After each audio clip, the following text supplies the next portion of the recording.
sirni gadaa Oromoo maaliin faarfame waliin haa ilaallu. Akkuma beekamu Oromoon dhaloo Kuush ta'uun isaa beekamaadha. Kanumaan wal qabatee akka dhaloota Kuushitti sabaa fi sablammootaa wajjin wal qabatee wajjin jiraachaa ture. Akka dhaloonni Kuush saboonni kamiyyuu sirna mataa isaanii qabaachaa turani.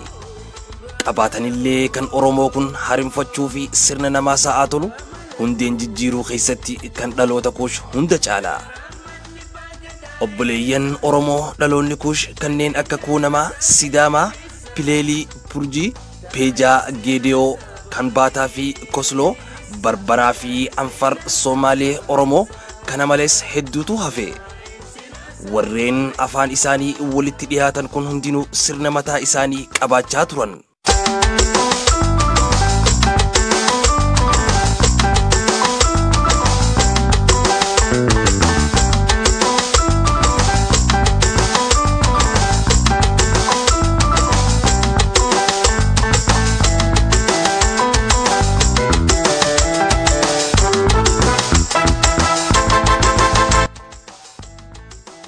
Amma gara sirna gadaa Oromootti deebina. Akkuma ammaan dura dubbannetti heerri Oromoo jalqaba Odaa Roobaa kan Baalee jalatti jalqabame. Akkasumas Odaa Bulluq, Odaa Bisil, Odaa Nabee jalatti tumame. Garuu heerri Odaa afranitti tumame kun irruudha.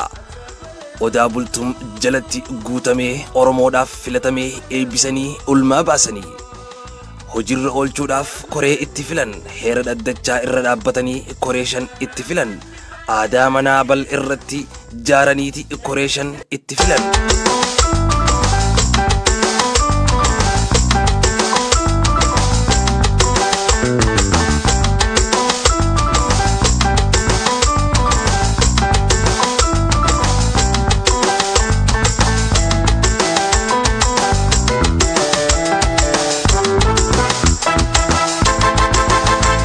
Harda heerarraa dubbachuuf deemna. Heerri qabxii keewwata 500 of keessaa qaba. Hanga tokko irraa tuttuina. Heerri 3 gonfaadha. Heera abbaa, heera haadhaa, heera soddaa. Heerri 3 basa keessa, lafa lammii, lafee lammii, harra lammii. Heerri 3 yakka hin qabu. Deeggartuu fakkeessituu hin ji'uun, mormituu shoror keessaa hin ji'uun, uumamuudhaaf si yakku. Heerri 3 fannoodha. Heera dubartii, heera ijoollee, heera gowwaa.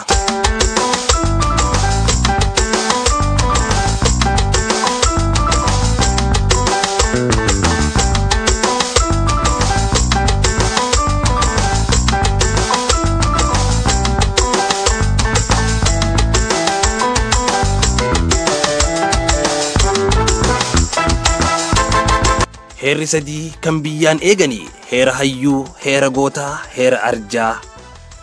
Heera 3 kan biyyarraa eeganii heera gowwaa, heera luynaa, heera dooynaa. Heerri 3 amba keessa nama galcha. Dukkan dhabsuu, dukkana halkanii, dukkana qabuu.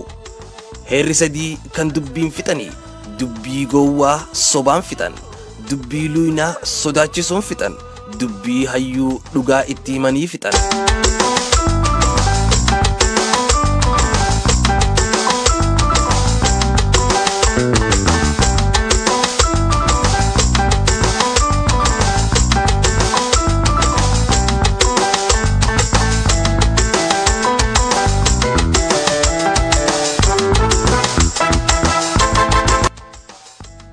Heerri waa 3 hin seenu. Shakkiin heera hin seentu, jatteen heera hin seentu, dubbiin addaan naqabii heera keessa hin seentu, dubbiin irraa qabii malee.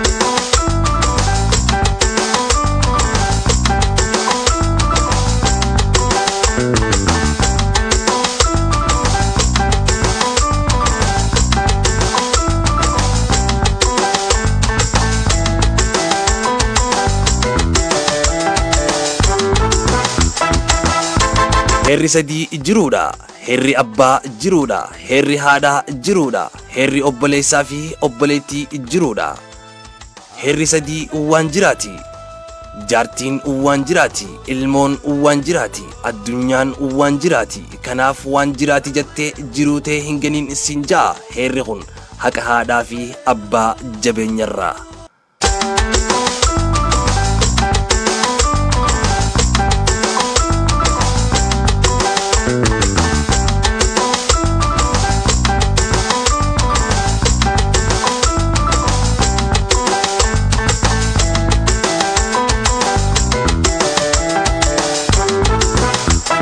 Heerri sadii kan dubartiin siimattu sirraa argattu yeroo amna wajjin deemtu yoo duraa ceetu, yeroo amata abaar dhufe qorii duraa arraabu, yeroo raftan gara ulaa aansitee rafuu.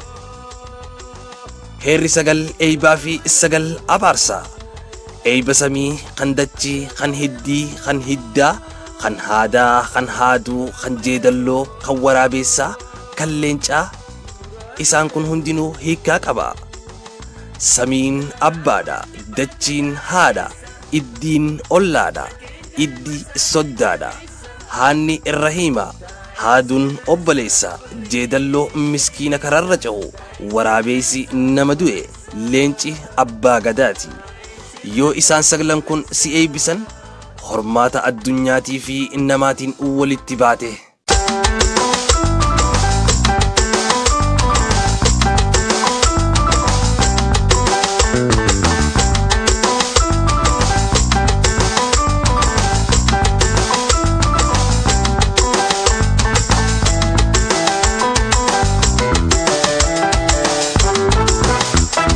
Heera torban kabajamaa.